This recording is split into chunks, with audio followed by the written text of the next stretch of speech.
You're listening to Uncoupled and Unfiltered, the show for people smart enough to get out of the wrong relationship and bold enough to do it without losing their damn minds. Hosted by Ksenia Mensch, a divorce strategist and straight-talking badass, this podcast is your no-fluff, no-shame, take-control guide to surviving litigated divorce with clarity, guts, and zero regrets. Let's get into it. Here's Ksenia.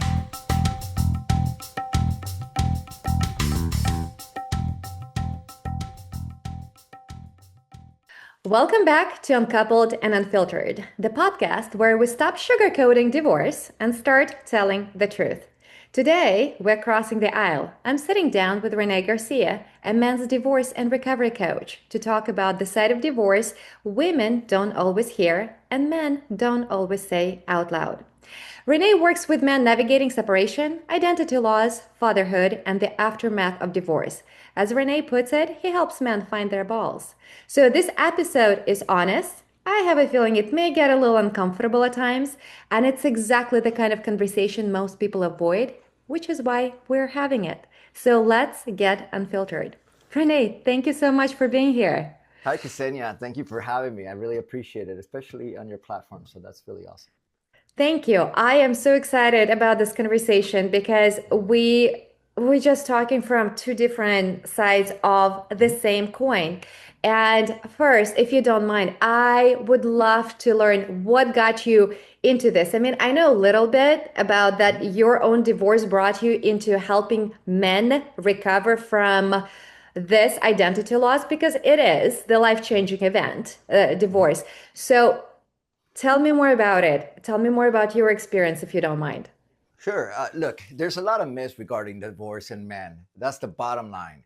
It comes down to when I got my divorce, right? My ex-wife who cheated on me for several years and all that stuff. Like I had felt myself having to defend myself that I didn't cheat. And even then I was called a cheater. And so I felt like I had that scarlet letter in my neighborhood when she left because she moved out. It was one of those things that I felt like I owed people an explanation, my narrative, which was BS. So I also started noticing that men have a harder time in their recovery than women do. And I will take accountability. I'll say men have to take accountability for that because there's things they can do. That and also the fact that there's the male divorce has such a myth. For instance, the first part is about, and I'm not putting blame. Okay, let me make that clear. Okay. But 69 to 90% of women want the divorce. It's not that they file, but they want the divorce.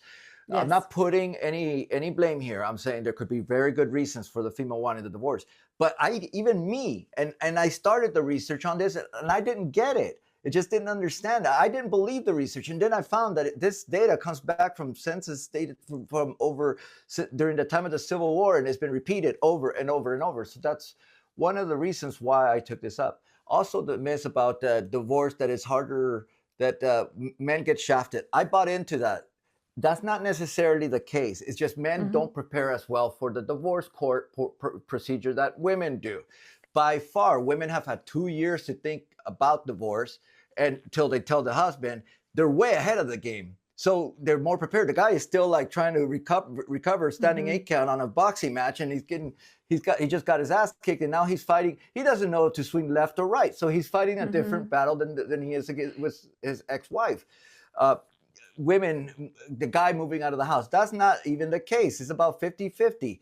Actually, 53 to 47 a case on the women moving out of the house. And there's a lot of changes that are going along. Yes. And the whole thing that women identify themselves more as a family unit than men, we've been bamboozled this in a nutshell. Yes. So my job is to. No, go ahead, please. No, my job is to get society, not just men, but society, because a lot of the time that women tend to be my champions as well, because they realize that guys need to change. We're status quo driven. And the more traditional the guy, the harder it is for them, the harder they fall. So we're status quo driven. And so my job is to get guys to realize that there are things that they can do to improve their lifestyle and actually thrive in divorce. And to And it is true. And I vouch a lot of women file for divorce, and I can explain why that is happening. Because women, when we don't like you said, we create family nucleus. We create this union, right? So we are the foundation. The husband usually is a provider if we're talking traditional marriage. The woman's running household. And so when women do not feel like it gets reciprocated, even on emotional level, this is when women start disassociate themselves from marriage. So it takes a few years to get there, but when we tend to pull the plug, it's true. The husband is playing a catch-up game. He feels blindsided, he feels betrayed, but we're like, no, you call it nagging. I've been asking. But when I stopped asking, that's when you start spinning. And so when we go through divorce, women emotionally more prepared. They're emotionally more prepared to run the household, to continue taking care of the kids. For a husband, it's an adjustment, right? He never Completely. took care of the kids. All of a sudden, he's a single parent and he has to take care of the kids half the time. And he's like, wait, what? What just happened? And for women, it's like, wow, I have to do less laundry. Awesome win, you know? So it's unfortunately, I see how men feel so emasculated. Number one, when women leave them, they feel ashamed. Like, what did I do wrong that my wife no longer wants to be with me? And they wish women left them for another man so they can say, oh my gosh, you see, she just cheated on me. But it hurts more when woman lives for herself and just being by herself, that's all she wants to be. And men struggle to find themselves. I agree. They just get stuck in a victim mode and they need somebody like you who shakes them up and saying, wake the F up, dude. Am I allowed to curse on your? I've never heard a curse word, by the way. So, and I curse a lot on my videos. So Oh, true. I'm just kidding. Okay, that's good. I'm I'm sorry, okay with sorry. that Okay, too. okay, good, good. Uh, I yeah, I my job is to truly get guys and make them form boundaries, make themselves better. Start looking at the aesthetics too, because guys they have this mentality that that safety is the important. Like, oh, she said, and they don't get this. She says she loves me, but she's no longer in love with me. And my job is to get them to understand that they need that portion of love, that the erotic love, yes. to maintain it, the sexuality, the sensuality behind and if they lose that, and a lot of the guys do lose that, they just focus on the safety factor, the agape love, the which is the most beautiful kind, of course, but the agape love, they just focus on that particular portion of it, and then they lose their mojo. So my job is, as I say, get them to have more balls than Chuck Norris, because that dude has balls. I'll tell you that. I truly feel sometimes when divorce happens, the ex-husbands almost like give their balls to wives as a trophy. Here we go, you own them, and you're like, but I don't want it. Like I don't want this trophy. Keep it. Uh, but they just like, no, no, no, that's yours for life, my dear. And you're like, mm-hmm. And then you see the men. I see like they enter new relationships and there is like brokenness inside. They claim, oh my gosh, I totally moved on. The fuck you didn't. I see what you do to your ex-wife. I see how you act around her. You're like trying to show her she made a mistake. You need to act like you moved on, right? Own your body. Take care of it. Present yourself well. I do not know. Act like a fucking James Bond if you want I, to be perceived like one. I tell guys to love themselves so much that when they're having sex, they're checking themselves out in the mirror. That's how I want it. That's when they know mission is accomplished, baby. That's what I say. Yeah. You know what? But when the guys go to the gym, and sometimes I see at the gym, like I am working out at my station, and I see That's guys come crazy. over and they go and they're like, do this in front, and Yeah. and Yeah. I'm like, oh my gosh, please, because that is cringy. Like, Yeah. this is not attractive. Yeah. Like, be a little more subtle, you know? Like, you can't be like, oh, baby, you love this, right? No, Hmm. no, no, no, no, no, no, no. I, When I it, talk to it, guys in the coaching, right, and a lot of it is online dating, is and posting pictures, and I'll address how I have a picture. Now I'm in pretty good shape. I like to think of myself, and there's a picture where I'm really cut, but I'm clearly doing it on purpose. Right, I'm not gonna mhm. put that. Well, now I'm in a committed relationship, but back then, I wasn't gonna put that picture there because it was just clearly for one direction. It was for look at me, versus another one where I was a little more softer and everything. I still look good, but it was a beach picture, me just walking Mhm. out of the beach, and that's just more sex appeal. So guys Yes. can need to learn that there's some nuances that they need to look at. And you're absolutely right. You can't have her catch you checking yourself out. Yeah. No. And here's another thing. What I learned as I transitioned, like I got divorced and all of the good stuff that comes with that. Women don't really appreciate completely shredded bodies because we like a little bit of softness. Like we don't want to be against, if somebody hugs us, we don't want to be against the rock. We need to feel like a Care Bear, like Hmm. like you said, one thing is when you go all in and you just get shredded to the point that it's like, yeah, you're pretty to look at, but this is not something I want to be intimate with because, okay, all right, great. You're kind of like for one thing, for fun. But when you have a little more softness, you still take good care of yourself and you know that, but this is not your ultimate life goal. Because to me, if this is all you do, you have some insecurities there. Like you're trying to prove the world that whoever did you wrong, they were wrong. Like, but it may be just me. I am a woman, and when I see men doing that, that's what I think.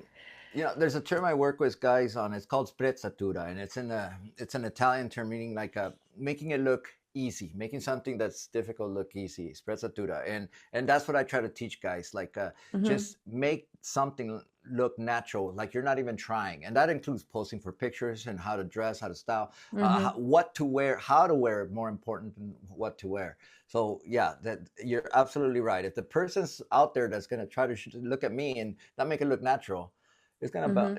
is gonna take the opposite approach. Yes. So on your website, you say that waiting for guys is the worst strategy. So why Mhm. is it, and what is the best strategy? Okay. Well, giving it time is absolutely you're powerless when you give it time, and I hear people say all the time, "Give it time." But that's the most consistent predictor. But I've seen guys that are 10 years into it and they didn't develop, and that's you need to be empowered to do something about it. See, as a divorce strategist, you would know that that there's strategies you could pick in your recovery, right? Do you want to go Yes. into a more conservative traditional approach, which is giving it time, writing it out, what happened, and self-reflect, or do you want to go the opposite, an extreme opposite, and that's like go ahead and get laid as much as possible, that. So Mm-hmm. there's two extremes, and they're both not healthy. But I will tell you this: giving it time is the status quo. It's the guy saying they got to accept me for who I am instead of saying what can I do to improve myself, because you're single now, you don't need anybody's approval except your own to become, Mm-hmm. to give yourself permission, uh, to improve yourself. So during that time, what I tell men is use this crisis as an opportunity, make something out of it, and develop yourself, learn what you're good at, your natural god-given talents, use them, exercise, but exercise for the mental benefits, Mm-hmm. rather than just the muscles. uh, Mm-hmm. think outside of gym, think outside of black, just think differently, work on what you're naturally good at rather than hunting, because hunting or riding a motorcycle is a common theme that I see, and work on that, and try to get gender neutral skills, try to gain gender neutral skills. Mm-hmm. Doing that, they're going to have more success. Now, data shows, at least my studies show, quality of life after divorce among men shows that it takes guys 2 years to recover, on average, for one standard deviation, right? Now, Mm-hmm. that's what I've seen. But men, if they embrace their circumstances, one, you have to just look, this is the new me. I have to accept it. Boom, let's go. I'm going to make myself better. That's one part. The second part is loving themselves. And that doesn't mean Mm-hmm. accepting who they are. It's just loving themselves enough to know that they're going to become better, that they need to be better, that they need to grow and develop. The third part is money. Actually, it plays a lot of influence on the recovery. And last, superficial or not, is their success in dating. And by Yes. defining dating, I mean meeting people, and it doesn't mean just to get laid. It could be for social purposes as well. Not, but also their success in they start realizing that they have options, that they're not the piece of shit that their ex told them that he was. So those four Mm-hmm. pillars is what I work on with men. So, question for you when it comes to men. A lot of men, when because I work with women exclusively and I work in high conflict, very litigated environment when you're Mhm, going through divorce. Unfortunately, it's hard to save money when you're going through that because there is mhm. no way to mediate with that type of personality. Do you work with men and how would you get them out of the mind space if they just want to stick it to X and they want to prolong the litigation and they just being an asshole? Like as a woman on the receiving end, it's very challenging to figure out how to manage the high conflict personality. Do you ever work with high conflict personalities or it's not the All type of the time, but client? it's usually the opposite way. I don't get men. Of course, there are, right? And but Mm-hmm. I don't get. Actually, I can't think of anyone from the top of my head that I'm thinking the guy is going to be that's being unreasonable. Okay. Actually, that's not true. There are times where a guy will get qualifies for spousal support, and I'll tell them like, "Hey, listen, your attorney's going to tell you a bunch of things. Don't get greedy here. Do not get greedy." And then all of a sudden, a few months into it, they'll say something to the effect of, "Well, my attorney said I could fight the prenup." Dude, you're going to lose. I've never gotten a prenup reversed, never, Yes. and it's usually the other end. Mm-hmm. So uh, I don't have that, but usually I prepare guys for when they. I don't know if you're familiar with the term the silver bullet method. Have you heard No, that? I actually know. What is that? No, the silver bullet method is a method that's it's used pretty commonly, and it's actually becoming an epidemic throughout the United States. That it's a strategic move to win in the divorce, and the women will say domestic violence. The women will say. Mm.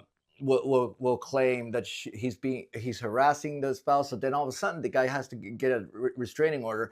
That's a bunch of my clients, and my job is to protect them from that, Okay. to make sure that they're not going in that direction. Because seriously, I've been in situations where the police has been there, and I'm on the phone with a guy, and I'm like, "Listen, just talk to the police. Stay on the phone with me if they have any questions, etc." But it's abuse in certain places. Like Massachusetts is known for that, for Mm-hmm. being abuse, and the national N2DV, Mm-hmm. n2domesticviolence.org, did an expose on this, because even they said that it's getting abused. So it's the opposite that I do.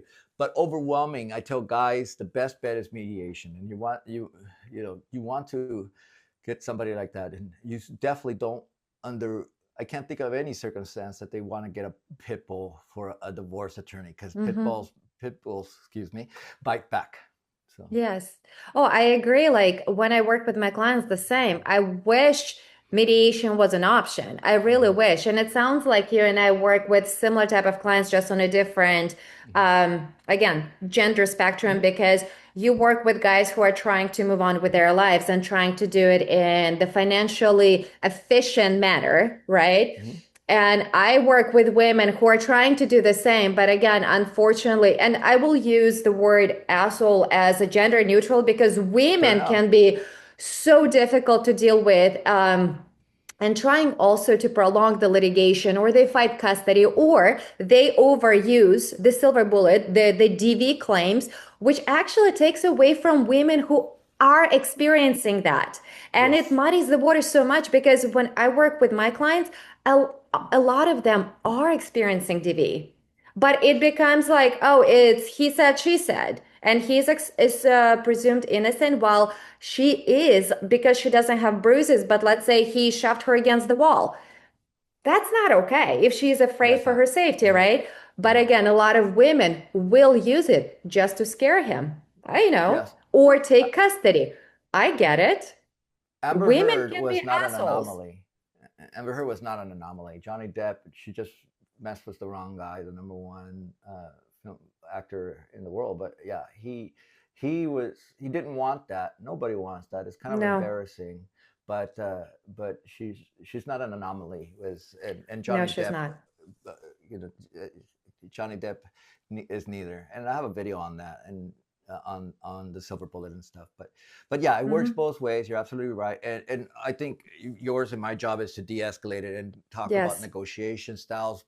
It's just get them ready for the high conflict by setting expectations. If then, what about here? What Hmm. about here? So yeah. I think a lot of times educating our clients about what it is okay to let go and what's not worth fighting. Like there are things that are non-negotiables, like the custody. If you fight for your kids, Mhm. 100%.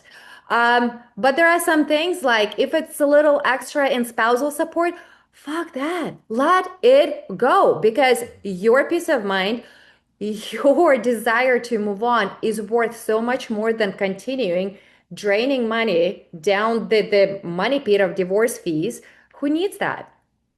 And you're Yeah. constantly in this still conflicted and high anxiety state because if you're litigating, it's like always a cloud over your head. You can't really you're stuck. You're stuck. That's how I feel. Data in California says that when you hire a divorce attorney, you got a 12 to 18 months the divorce lasts. When you have a mediator, it's 3 to 6 months, and what they mean to 3 to 6 months because there's a minimum of 6 months waiting. Yes. It's more like the 3 to 6 months from mediation to end. So most people will already have everything done after within the 6 months and go on Yes. further. So yeah, it's How do you shake the men out of their victim mentality? Like it's just some of your methods because again, when they lose their mojo, it feels like they're just so difficult to get out of that state. So Mhm. I understand you do tough love. So how do you get a man to kind of shake it off and be masculine again? The first thing I do is them is I do a customer intake form, right? I ask them Mm-hmm. questions, and they're it's kind of strange to them because my questions it doesn't get to like towards the end where I ask what happened.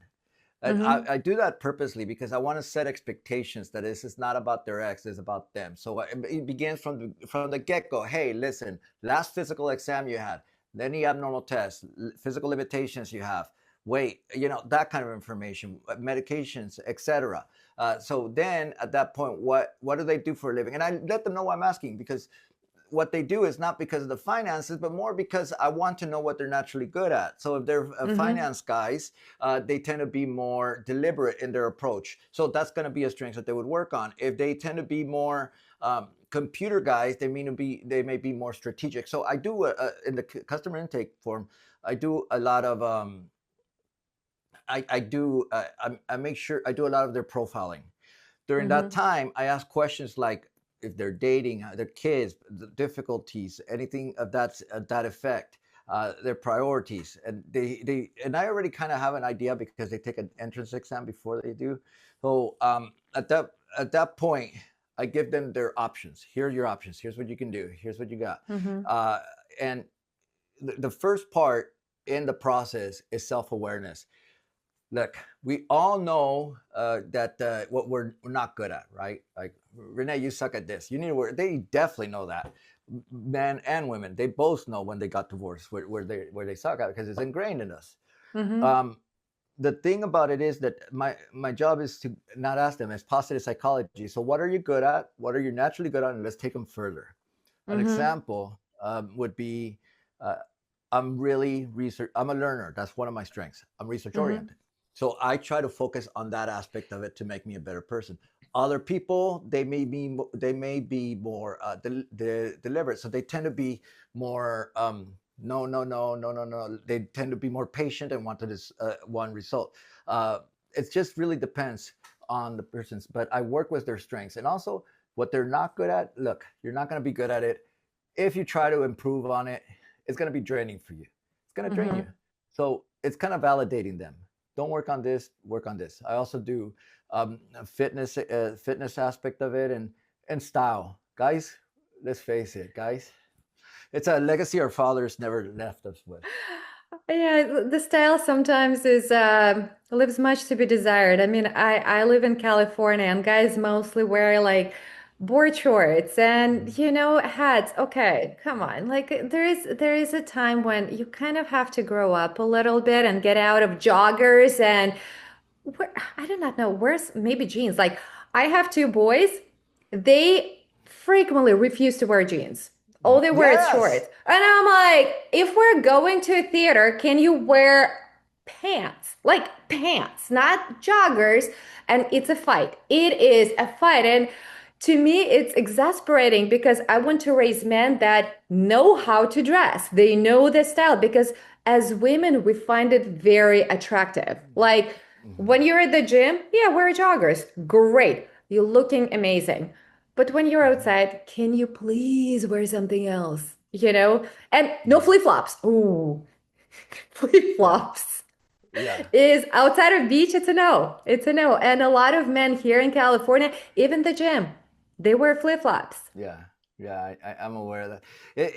When I talk to guys, all my conversations are virtual, like you and I are having right now. Mm-hmm. And something that I've learned is there's only one mirror that they will have in the whole house, and it's usually in the bathroom.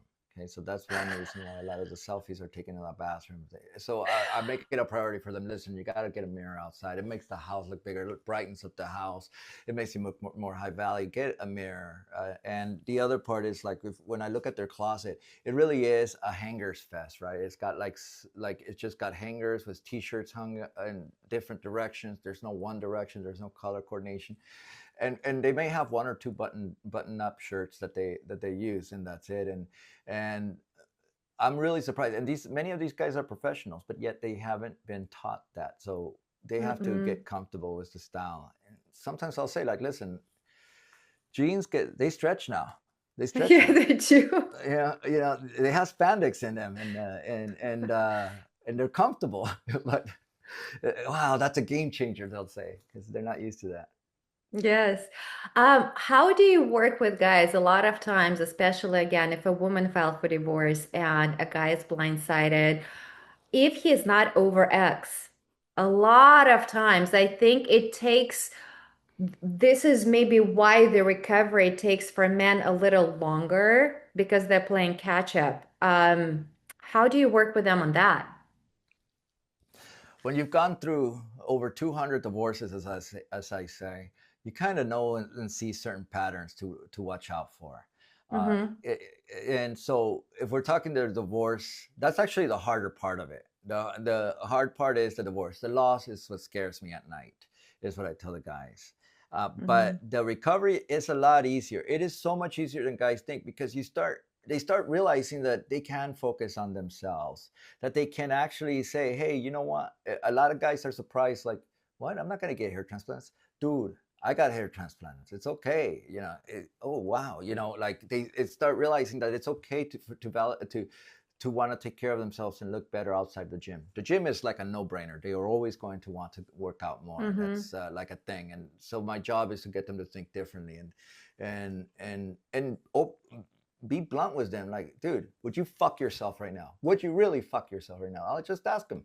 And that's the approach that I want them to be able to see themselves comfortable enough to say that, and to joke like that, not Mm-hmm. necessarily just to be able to address it. And I'll even say, like, hey, you know what, if you see a guy, go up to them, say, hey dude, I really like, and say it so that you can pull it off, not that it looks, because I know that a lot of guys, let's face it, there's that stigma of homosexuality, which I Yes. unfortunately is still there. But say it in a way that it looks like engaging in like conversation, and just a main compliment rather than the Mm-hmm. creepy way. Yes. So I have guys acknowledge that they need to work on that, and from shaving their beard. I did not know, like, most guys do not know how to shave their beard. That was a new one for me too. They'll go to the barber, and if they have like a beard, Mm-hmm. it's usually done by the barber rather than Wow. themselves. So, It seems like they almost have to relearn how to walk. yeah, unfortunately, yes. And the hard part is that they're afraid to fail. And see, the time is absolutely the reason why takes longer for men to recover. But also there's the whole idea of self-realization. They have to start learning new things. And one of my Yes. intake forms is, when did you meet your ex-wife? When did you meet her? Like, how old were you? And they'll say, like, 35. Okay, before that, did you have another long-term relationship? Because I want to know how long they've actually been single for as an adult. Mm-hmm. Many of guys haven't been single since they were in their since they were 20 years old as an adult male. They went from one relationship to another, so they don't know how to be single really. And Mm-hmm. and, and I'll say to them, you're gonna have fun. It's really, I'm not blowing smoke up them. They really do enjoy it, Mm-hmm. and the recovery is, it's It's fast. It's fast. Mm-hmm. They realize that they shortchange themselves. They give themselves the permission to validate what they're good at, and a lot of the times they'll say something to the effect of like, "Look, I don't want to brag, but X, Y, Z," and leave that alone. You're Mm-hmm. not bragging. If you're naturally good at it, you're not. Just say it. So, but also be realistic, because a lot of Mm-hmm. guys overestimate how they look. Yes, they do. Yeah, yeah. I find it interesting that whenever a woman, I know I'm a friendly woman, Mm-hmm. every single guy thinks I'm flirting with him. Every single guy thinks I want to fuck him. And I'm like, no, I swear I am just Mm-hmm. being nice. Doesn't mean I want to get into bed with you. Mm-hmm. It mind boggles me how confident they are thinking they just assume it. And to me, I'm like, all right, I guess I have to be less friendly. So you do not think that something's going on between us. But then you work with men who are the opposite. It sounds like they may run and hide, thinking No, the no, to worst the of the same. contrary. No, Oh, to the really? contrary. Yeah, as in fact, I have I on my customer intake form, I run a test, right? And it's the quality of life. It's ongoing. And in the test, I ask them like, not bragging. I have to put that preface. I'm not bragging, but I feel like I'm highly unattractive, but I feel I'm attracted to the opposite sex. And they say strongly disagree, agree, blah blah blah. And overwhelmingly is to that they find themselves attractive or strongly attractive to the opposite sex, and I'll look at them and I'll say, "Oh, dude, there's some work there to do." And I'm honest. I Mm-hmm. don't say it like that. But I'll say, "Listen, we got to get you to lose weight. Listen, we got if they're overweight, if they're they have a beard, I'll say, and they don't need it. Hey, listen, we got to shave the beard. Or have you thought of growing a beard? It'll cover the weight that you have on Mm-hmm. your face. Stuff like that. And I'm direct with them on that. Okay. Um, but yeah, they do tend to Overestimate? overestimate their looks, and that there's data to show that guys do overestimate it as much. And I don't know if you've seen a study that came out. I think it was OkCupid that said that 80% of women find no women find 80% of men as highly unattractive on dating apps. That was it. Yes. And so that is great news for guys. Great news for guys, because there's so much to be learned. I mean, for God's sakes, if Mm-hmm. women find that 80% of guys are unattractive, if you're doing it just a little bit right, the curve is just off the wall. And Just a that's where little guys, different. yeah, Just a little different. And women yeah. notice that because, like you said, majority of men are very mediocre. Like there is nothing. That's why there is right now an epidemic of male loneliness because women are Mhm. saying, what is this? Like I'd rather be with my friends, with my family, Mhm. single than deal with that. So if a guy is aware and he makes it a little different for himself, he feels good about himself, but not in a cocky way. Like he knows himself so well that he stands out, you know? Mhm. And I think that is not happening frequently. Like men, I don't think they are often willing to do work on themselves to get to know themselves well. Because it's vain. That's what they'll see it as. It's superficial. That's what they think, right? Okay, It's yes. vain. Oh. It's superficial. They have to accept me for who I am. That's the mentality. And Hmm. we have to get them out of that. And that's what I mean. Like a lot of the time that my champions tend to be women more often Hmm. than guys.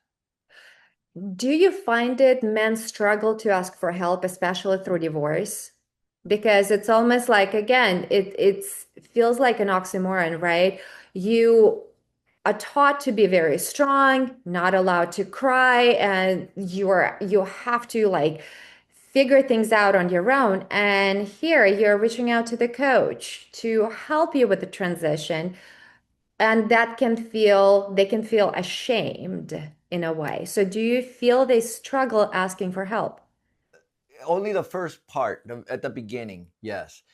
But once it starts and they realize that, holy moly, I had this completely, I could look at this completely different. I do need guidance. I do need help. I need it. I mean, I didn't think I did, but I did. That changes everything. Um, Absolutely. But also, I'd say that guys have a really hard time giving help. You know how awkward it is. Before I did this, how Hmm. awkward it was for a guy, for a buddy of mine one time called me and said, "Dude, I'm getting a divorce." I didn't know how to handle it. I didn't know. I was like, well, dude, sucks to be you. You know, one of those things. You don't really know how to address it, and also at the same time, guys think that talking about their woes, like that makes it better, and that's not it. It's to stay solution focused. It's not how I get over my ex-wife. It's more like, how do I create a better life? Hmm. That's if that becomes the North Star, they'll be okay. But only in the beginning, and because people don't understand that there are things that they can do to improve their quality of life after divorce. Yes. I I wouldn't. mean, go Mhm. ahead. Sorry, no, I wouldn't change my. It wasn't my decision to get divorced, but it Hmm. was completely hers. Uh, I wouldn't change my life for a second. It was, 5 years later, she reached out to me, tried to get back with me, and I was like, no, I just blocked her, like, whatever. Um, I'm not gonna, that's just not my. I'm so much better off than I used to be, and and stuff. So. I think if, as a human, outside of genders, Mhm. as a human, when you look at divorce, it's almost like a catalyst for a change. And you can go two ways from Mhm. here. You can look at it and say, this is the best thing that happened to me. I mean, we both know divorce sucks. Like I would never, if you can save marriage or if you have some connection that you just got lazy, work on it. Do not do divorce. If you still have feelings for each other, you find each other attractive, please do so. But when you go through divorce, it truly, like with me, the same. Divorce kicked my ass. Like I said, it's my ass still bruised. Like it's still healing. Best thing that ever happened to me. Would not change. It even trumps my wedding day. I would say because it set me on a very different trajectory I never thought was possible. And I would never go there if I didn't Mhm. go through divorce. You turn an opportunity from a crisis, and that's exactly what needs to be done, and that's Yes. what people have a hard time understanding. My job is not to get them to back to square zero. That's that then it was all done for nothing, Mm-hmm. completely nothing. My job is to get them to be thriving after this, have a better relationship with their children. And I love. Now, I've been divorced twice. My first wife and I were cool and everything, right? And I have children with her. And I love being a single dad, as I'll call myself. Although I am in a relationship, but I Mm-hmm. loved the time that I was a single dad. It was, I'm so much closer to my kids. We talk about, like, they saw me dating. They saw, like, we had fun doing it. I'm like, what do you think of this one? What do you think of this one? What do you think of this? What do you think, like, on the apps? Um, what should I wear?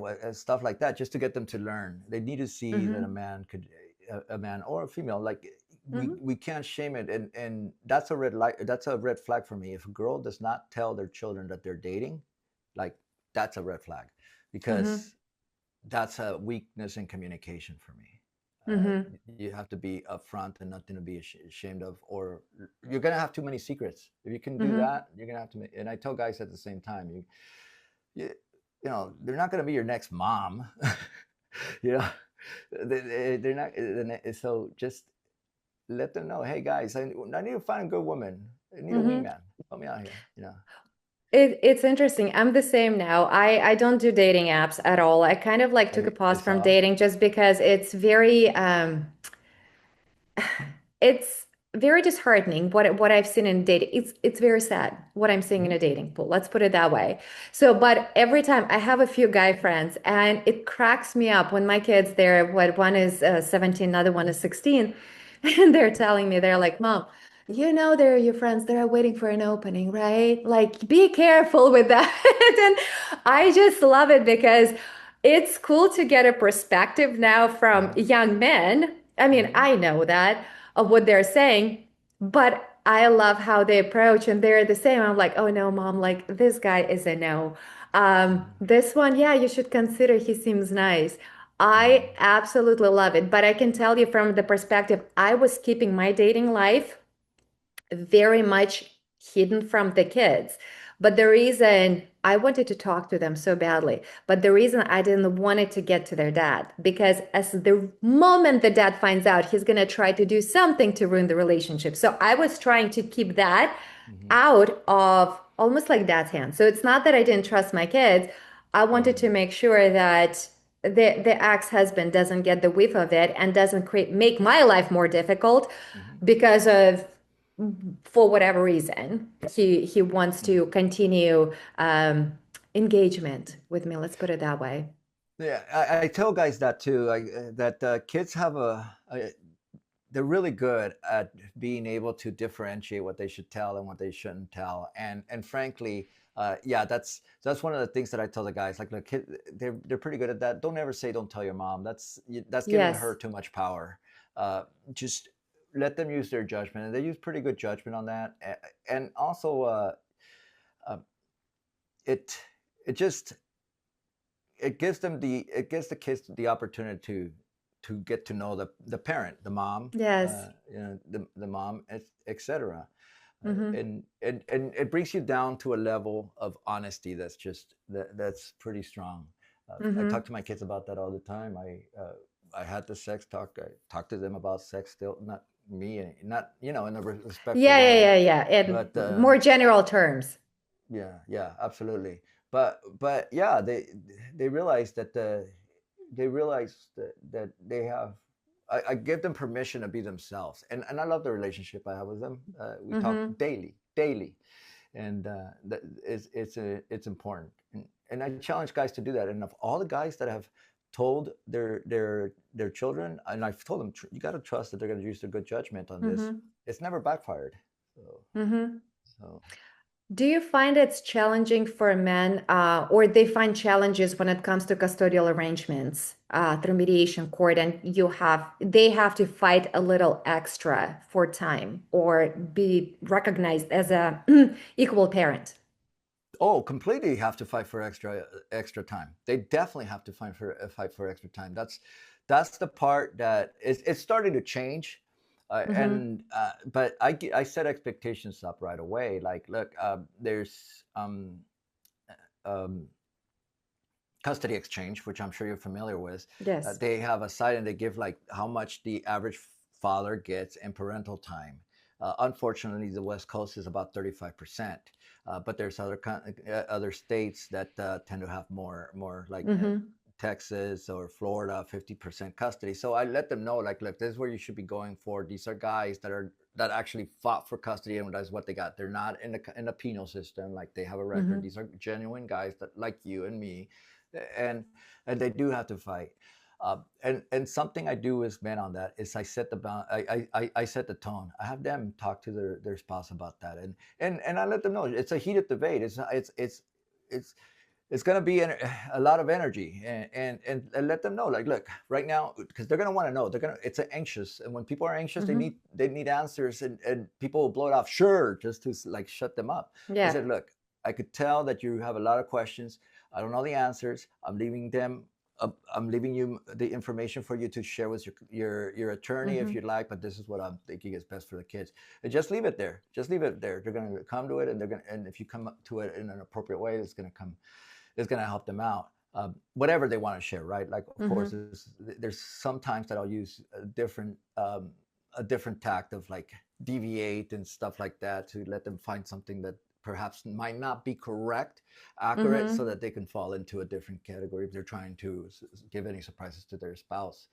I was Mm-hmm. surprised on my divorce that my ex-wife she hacked my email account, and so she knew everything I was talking to was my attorney.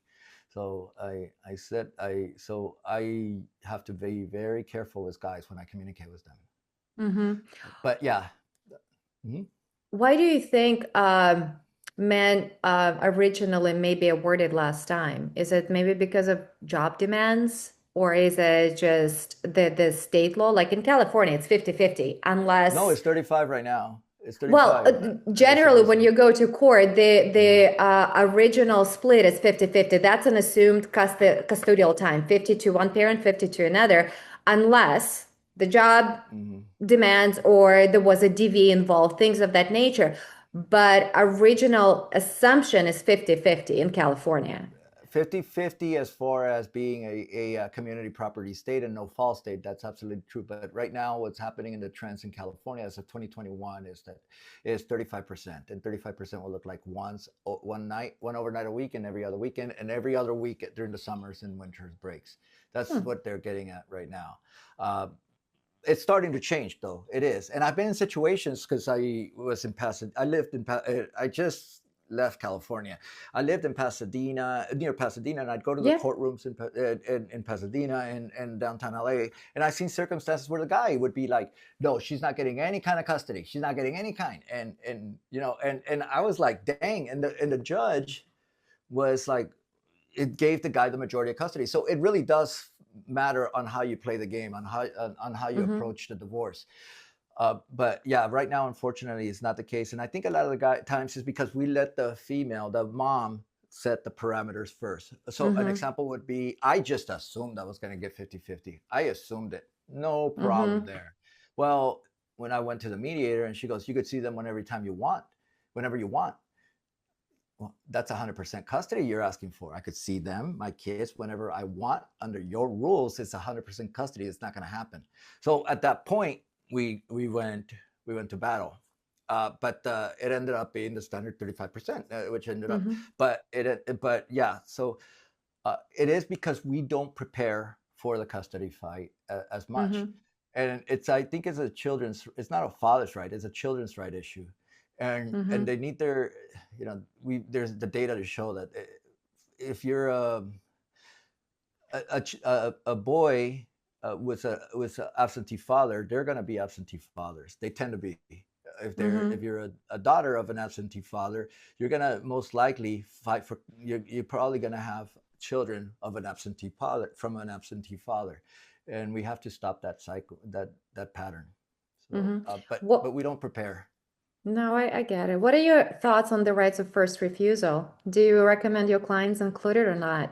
All the time. All the time. Really? Yeah, Why? all the time. Well, because why not? It's the parent. What if all of a sudden, let's put it this situation where the mom has to all of a sudden not be able to be there and is going to hire another person to take care of the child, let's say. At least the dad has the right to say, hey, look, I want to see it's a win-win. It's a win-win. And the opposite way too. First refusal. If the dad can't take care of the children that day, they ask the mom. It's a pragmatic approach that I have. It's totally win-win. Why? It sounds like you're not there. No, for my clients, I don't recommend it. But again, I work with like very again contentious environment. So if you put right of first refusal, what I've seen in my practice and in my own experience is I keep getting asked, hey, how about this? How about this night? How about this night? And it's like, no, I have plans. Like, and then they turn around and say, you see, she's a bad mom. You see, she doesn't deserve to have kids. It's almost like there's always a twist. So I agree, when the party is amicable and they're on the same co-parenting page, right of first refusal is amazing, because I think it's great. If you are not able to watch the kids, yeah, I'll watch him, no problem. But if that will be turned upside down and history will be rewritten by the fact, if I ask you to watch the kids because, let's say, I have a work event, or maybe I'm going on a date, even when I have kids, the other party will turn around and say, you see, she doesn't even take care of the kids when they're with her. Like it becomes a mind game. So in contentions and high conflict divorces, you have to be very careful with that one, because it can always be turned against you in court. I would argue it. I would frame it a little different. Why is he having to need me to take care of the children so many times? I didn't change, so I would frame it that way. I think it's a win-win either way that it goes by. Of course, the caveat is you can't. you can't be used as an arm against you. Mm-hmm. I would. That's the caveat that I would use with it. But Mm-hmm. I'm always recommending that in both ways. Mm-hmm. Especially a lot of the times the female will need to get a different job or different hours in the position, and she's Mm-hmm. going to need some changes, and that's Yes. fair, that's reasonable, and it's a win-win to the children, to both parents, just Mm-hmm. yeah. So I'm not against it at all. I advocate for it. What do you wish women knew about men going through divorce and that we don't? Wow, there's so much. Yeah, Let's the pick two. That is like, this is two most important things you females should understand. assuming that the women are going to be my audience, correct? Yes. Okay, Yes. okay. I mean, Uh, listen, I actually have the split is 50-50 for me, which I find very interesting. And I love it. Like when my yeah, listeners 50-50. yeah. The one thing, well, two things. One would be not on the divorce end would be not to fight the divorce, not to try to go little, make it as amicable as possible. Mm-hmm. Just learn negotiation styles. It's uh, the father and they have a right, and they love their children. It's life changing, and it's a gift. And so don't weaponize the children. That's the divorce part. If they're out there now, and I'm assuming that they're going to start dating men and everything, is I wish that, and I heard of I heard one of your podcasts on this. I wish that women would not approach the guy that they're dating so quickly on, here are my expectations from you. Like, let the guy, and if you get that version of it, fair enough. But let the guy come to his own conclusion, and because guys don't know at this point, especially if they're new Mm-hmm. on the dating life, the opportunity where, what are you looking for? Well, let's meet, because you don't know either. You don't know what you want from me. You want a long-term relationship, sure or not? You Mm-hmm. don't know at this point. So uh, just give the guy the opportunity to make that decision, and if it means that you're gonna like not have sex with them, fair enough. That's a very Mm-hmm. good reason not to. But let it be. Don't push the guys into the next relationship, because that's why nearly, well, over 2/3 of second marriages fail. Yeah, they do. If you that's true. That's me, two-time loser. Well, third time is a charm, right? Yeah, should I be so lucky? Absolutely, absolutely. No, I get it. It's a good point, and I agree. I think we become women. What I heard, and from my perspective, and from my client's perspective, I can see it. When women go through divorce, we really focus on kids. We focus on. It's almost like we become overly protective of kids, and Mhm. this is the only matter that we want to fight for. When it comes to men, what I've heard and what I've seen, they fight over financial assets more than children. And then maybe that's why there is unpreparedness to fight for kids for the custody, Mhm. but they will fight for money. So I do see that gap. I do see, like, again, we approach divorce from two different angles. Mhm. But it would be good for men to be less focused on financial assets and be like, okay, it didn't work out. Let's split the family business, I call it, as justly as possible and move on. Mhm. And also, let's both be present in kids' life. Wouldn't that be amazing?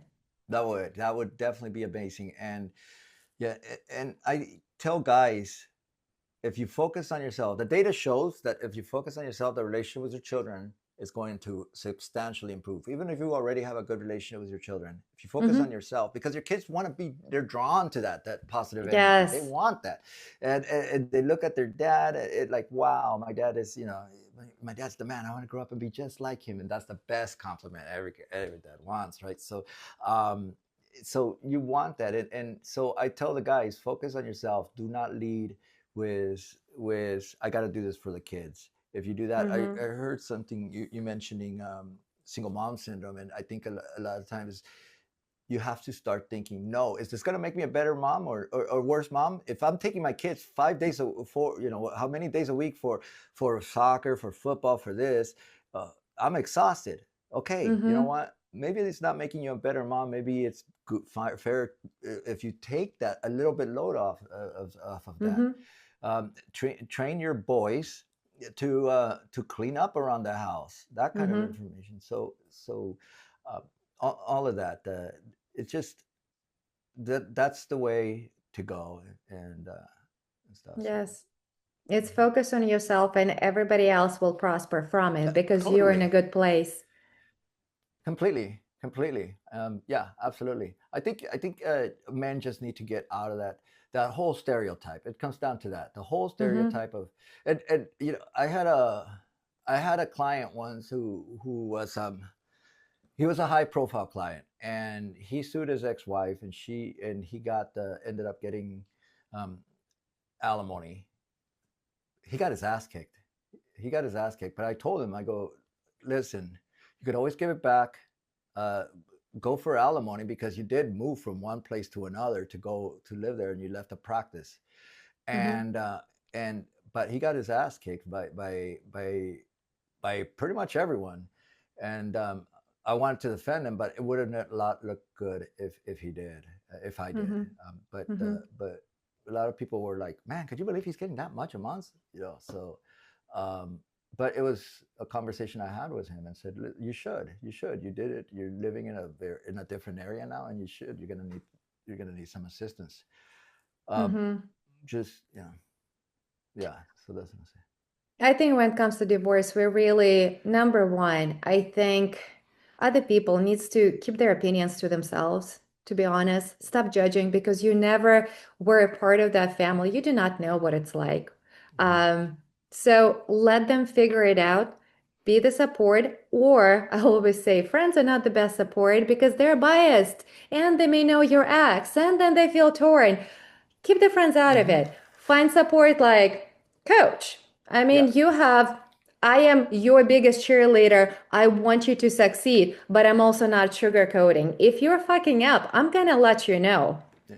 Yeah. And not from Exactly. perspective because I know your ex, because I see the trajectory you're going based on my experience with working with other clients and get other experts involved. Stop going to people who either validate you or judge you. I And tell that's, I people all the think, time. Sorry. Yeah. no, go ahead. No, I tell people all the time when you start dating with someone and you see them in a bad mood or angry and who they talk to, find out look at what they're looking for. They're looking for solutions or they're looking to just complain. That's going to give you a lot Mm-hmm. of insight of how it's going to be when when you and her have a fight. That's going to give you insight. Are you going to want the yes and he's an asshole, yeah, and he's a dick, that kind of stuff? Mm-hmm. Or is it going to be, yeah, but you also need to consider it this way? So the yes and the yes but kind of approach that I ask guys to look Yeah. for that. You want somebody that you I mean, not to get all horoscopy because I'm not all into that, but I'm a Libra, right? I'm like the yin and the yang kind of thing. And so I tend to always be more like, well, have you thought of it this way? Have you thought of it this way? Kind of thing. And Yeah. that's an approach to doing it. Well, I'm the Leo, so I'm always like, oh my gosh, this is going to be great. I That's am awesome. that person. And then it's like, oh, this is the worst day ever. Yeah, I get What it. would you like to tell men? I'm curious. I think man needs to better emotionally connect with themselves. And I think that is an extremely attractive feature for women because I think a lot of women I'm seeing find men extremely shallow, lazy when it comes to dating. Take me as is because I am Hmm. awesome. Um, and the it's fit. I want it to be like equal partnership. I think that's what women are looking for. Women right now, we're not looking for a sugar daddy to take care of us. I mean, you come with money, that's fantastic, but it's not the priority. It's being equal. How do you make my life better? How can I make your life better? We are not here to do a symbiotic relationship. We complete each other. Hmm. And I think that's the biggest thing that make men right now extremely unattractive because they are not willing to put a big mirror in the house. They have a bathroom mirror. All they're seeing is this. And they're like, oh, I'm great. You're Mm-hmm. not. It's like an Mm-hmm. iceberg, right? And I think that's the biggest thing, men, not to be afraid to connect with emotions and become emotional intelligent. You Mm-hmm. can be intelligent, that's great. But if you're not emotionally connected and you don't understand, you do not know yourself, you're not going to do well on a dating market. You're going to go through women who do not know themselves. You're going to get frustrated with that. And I think that's the biggest thing. Like, I wish men first listen to women, because if you heard one of my podcasts, it was so frustrating. I feel like I am communicating things to men, saying what I'm interested and not interested in, and they Mm-hmm. have their own That's the agenda. one where you They're were dating like right? Why you got out of the why women are dating less. Mm-hmm. Oh my gosh, it's truly, I wanted to pull my hair out. I never felt the desire to slap the guy so badly when I told him exactly what I was not looking for. And I see it a lot. So for men, it's listening and being emotional intelligent. But again, it takes work. It takes work on yourself. It totally does. It takes vulnerability. Vulnerability is so freaking sexy. It is so Yes. sexy. And men are afraid of being vulnerable. I do not Yeah. know, I don't know why, but men are terrified of the V word. Yeah, yeah. I see that, and I see it both ways. Like when I started dating, my aha moment was like, okay, I'm a man. I'm in my 40s. Holy crap! I like sex. What's wrong with admitting to that? So Hmm. behave, make that persona, let it be known. Let it be known. I'm not ready. Pretty much at that point, I'm not ready, Hmm. and so that opened me up when I accepted that. It opened me up to how I approach the different relationships or dating. Hmm. But I heard that a lot, like a lot of women saying, "I'm not the I've been hurt." I'm like, so fucking what? So have I. You know, Yeah. so have Never. I. So I think that's we can't use that as an excuse. It's just an Hmm. opportunity to grow. But there's so much to learn. It's so Like, much. Uh-huh. agreed. We all have a baggage, like you said, and whoever continue to use that, I've been hurt. I mean, they're gonna be staying in that. I mean, they're screwed. They've Mm-hmm. been hurt, Mm-hmm. so they just gonna stay that. And a lot of men are the same way. And I'm seeing it's like, oh, I'm not over X, or I'm not ready for a relationship, or I am just, I don't even know. Like, the excuses I've heard are phenomenal. Like, you can write a book about that. But it comes down, I think right now, the relationship scene is so shallow because I think social media contributes a lot to it. There is a lot of availability of Mm-hmm. things that you think you may get, but you are not really getting. And shows if you're vulnerable, it shows it seems as weakness. And I Mm-hmm. think that's the big problem for quality relationship. And Mm-hmm. women like myself, I know I worked on myself really hard. I took years of dating, but it was my personal choice because I needed to understand what didn't work for me in the past. I knew what I didn't want. What do I want today? Like, Mm-hmm. what kind of partner? How do I want to feel around him? And what I want him to bring to my life when it comes in. Not that I am waiting for you to make my life better. No, I'm the one who makes my life good. Mm-hmm. Again, how my life, I don't want to have anxiety when I have a boyfriend, you know? I want it to be peaceful. And I think, again, a lot of people, not just men, but men more so, they just don't want it. Men, I think, have a really hard times being alone. So they We do, jump yeah, from completely. relationship to relationship Mm-hmm. without really looking what didn't go right. And it's like you repeat the same cycle, just different faces Mm-hmm. over and over and over again. That's giving it time. That's when I say you just gave it time and you got nothing, not a damn thing. And the world, life is gonna come after you, and it's not gonna forgive your mistakes, and you Mm-hmm. can do anything to improve yourself. I totally agree, completely. Yeah, these Yeah. guys they need to get themselves out there. Vulnerability is not necessarily like, look, I really like you, I really want to be with you. No, No, it's it's not not like that. that. It's actually I'll show like the way I showed vulnerability was grabbing a girl's hands, just grabbing a girl's hand. That's Mm-hmm. vulnerability. It's not. It's showing action without saying it. It's Mm-hmm. that because she could have said like, "Oh hell no, dude, I don't like you." Yeah. Then I would have been screwed. But I would have been stuck. But yeah, it completely works that way. I think guys need to work on that. Women need to. Uh, we need to work on that too. Yeah. I mean, And it takes both. It takes both mhm, sexes to make it mhm, work. It's mhm, But again, as a woman, be more emotionally connected with yourself, not with me, with yourself first, what do you and mean by learn that? how. I'm Well, I curious. mean, again, understanding your emotions, not projecting, not taking them out on somebody else, not shifting blame. Like I see a lot if, oh, men just don't want to take accountability for their emotions a lot of times. So what do you mean? Like, could you give me like a scenario? Just curious. Because Well, yeah, yeah. For instance, like if you didn't do this, I wouldn't do that. Like if you didn't react or respond this way, I would not have caused the scene or have not called you this name, or I would not have walked away. mhm, Like if it's very, if not this, I wouldn't have done it. Instead of like, listen, I understand whatever you said triggered something inside me. And I know I'm getting a little more technical here, triggered something inside me. So that's my response. But it wasn't you. It's something that I haven't figured out why. So it's instead of having an adult conversation being, okay, what you said did not sit well with me. Give me 2 minutes. We'll come back and we'll discuss. So I can tell mhm, you how it works for me. So you know it's not your fault. It's just something I haven't figured out on my own. But a lot of times, guys, like that's where vulnerability comes into play. They freak out. They feel maybe ashamed of the feelings and they project and they say, okay, no, no, no, that's your fault. Like it wasn't me. And that's what I mean by that. You have to really know yourself on emotional level. Like you have to know your triggers. mhm.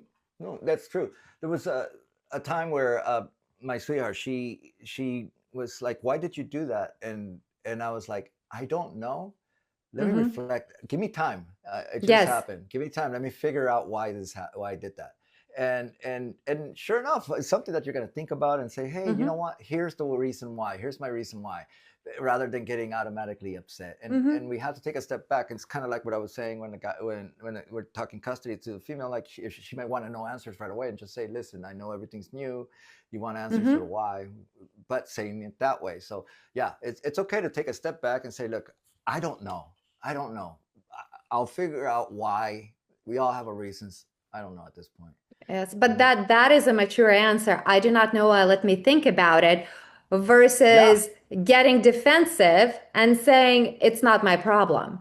yeah. And I again now that I've educated myself, I feel like I got a PhD in a lot of research of what things can go wrong in marriage for Hmm. between men and women. Um, so I understand why they freak out, but it doesn't make my life easier because now I'm like, oh my gosh, I can't say this because it triggers him, or oh my gosh, I cannot do this. It's not, no, no, that doesn't work. It's being mature and understanding that, you know what, you're not perfect and you're not as amazing as you think. I hope you don't mind me asking. Do you coach men and women? Do you have a different approach between No, genders, I or the work same? with women exclusively. Oh, okay, okay. What is the hardest part of the divorce for women? Hmm. Finances. How about as far as the recovery? Recovery, I think a lot of women that I'm working with, they're the initiators of divorce. So Hmm. when they come to me, they already grieve their relationship. So emotionally, they're fine. They're more concerned financially, how they're going to make it on their own, and kids will, how the transition will impact the kids. So this is what I'm working on, like how do you financially establish yourself? Um, and the children going to be okay, like how do we navigate that new dynamic, because a lot of times, again, my clients, they stay single for a while, it's the dad that starts dating, and the dad Mhm. starts blending families, and the dad starts bringing new girlfriend into the picture, and the dad starts um, almost like trying to get reaction out of mom, which this Mhm. is what I see. Again, it's just because of my niche of business. And that is what I'm dealing with, how to help her keep her calm and poise in a situation when she knows she's being baited constantly. Um, so for my clients, that's the most difficult. Finance is the biggest fear, and kids is the biggest worry. I'm gonna give, if you don't mind, something that I'm gonna say to for the women out there to when they're talking to their men, and hopefully you Sure. use this. Guys will look for every single sign as an opportunity to get back together. My ex-wife, she did the cruelest, but it was the best thing for me. The cruelest thing in my breakup. Blocked me from Facebook. Like the whole, like right away. My ex. I went from being married to my ex in one day. Mm-hmm. Like it was completely whoa disorienting. But that was the best thing that could have happened to me because I had no choice to say, well, I can't focus on her anymore. I can't. She Mm-hmm. moved out. She did that. I can't focus on her. And so it was focus on me. I had to. I had no choice. Mm-hmm. And so I would say don't those hey, hope you're well texts, well meaning, Mm-hmm. the guy will look at, oh, she wants to get back with me. Yeah. She wants that. And so it's always a good idea. It's be I hate to say it, but like they say, there's no, there's no civilized way to kill someone, but the same thing, there that same mentality here, just no civilized way to break up with someone. So just Mm-hmm. break it up with them. Call them the ex, take off the ring, make it sure when their mind is made up, make sure it's made up, and be Yeah. almost like to the point where the guy's gonna have no choice but to focus, not even say like focus, for her to say focus on yourself, just let him figure it out, because Mm-hmm. frankly, he's gonna have no choice but to do it. And the other way is almost cruel. It's kind of like the Schindler's List when the guy was throwing the water in the thing, Yes. and the guy was saying like, "Oh, that's cruel." It's like that. It was like, don't No, give the guy any opening. I agree when it comes to even like with girlfriends, boyfriends, relationships, when it's over, I do recommend, and this is my rule, unfollow, disconnect, remove, Mm-hmm. almost like to the point, but for women, I think it's more important, like for me at least mental. I delete numbers. I delete contacts because I do not Mm-hmm. want one night to be tempted and being like, oh, how are they feeling? Like I do not want to put any string out there that would Mm-hmm. extend the recovery. I don't Mm-hmm. need it. Like it's gone. The life Mm-hmm. moves on, and I agree. It's very needed, and I think that sometimes divorce makes it so difficult when you share kids because you're done and then you still have to interact or see the acts because of the children's involvement, right? And Mm-hmm. there are two spectrums. Sometimes you are still hoping things will work out, and like we talk, if I'm nice, they may think that I want to get back together, Mm-hmm. or I may be on the spectrum. Oh my gosh, I'm so done seeing you. Like, when is this gonna end? It's like you never, it's very hard to continue recovering when there's constantly that, I wouldn't even say, well, tension, Mm-hmm. regardless Mm-hmm. of what it is, because you're axis, right? And you have Mm-hmm. to still coexist. And Yeah. um, I think that that makes divorce very, very challenging. I think it actually makes worse than death when it comes Oh to yeah. recovering. Yeah, I talk about that, ego death. Yeah, I talk about that a lot. I get into that a lot with guys, ego death and stuff. Yeah. Yeah, but thank you. Yeah. Yeah, well, thank you so much for being here. Thank you for sharing what men go through because again, I as a woman and my clients, we get stuck on focusing just what we're going through because pain overwhelms, right? Mm-hmm. And we all experience pain going through divorce, regardless whether we filed or we were on the receiving end. But it's good to know that what men are going through, so there is hopefully a little better understanding and compassion for each other. And hopefully that makes divorce a little more amicable, less expensive, and better for the kids' relationship with each parent. Yeah, yeah. Thank you for having me. I learned a lot. So, and thank you. Yeah, it's. I hope you got something as well. Absolutely. Well, thank you again for being here, and thank you for listening to Uncoupled and Unfiltered. That's it for this episode of Uncoupled and Unfiltered. If you're loving the raw truth and practical takeaways, do the badass thing and rate and review the show wherever you listen. It helps more good people find their way out of the chaos. And check the show notes. Yeah, we actually put some useful stuff in there. Resources, links, tools, go grab what you need. Until next time, don't settle, don't shrink, and don't look back.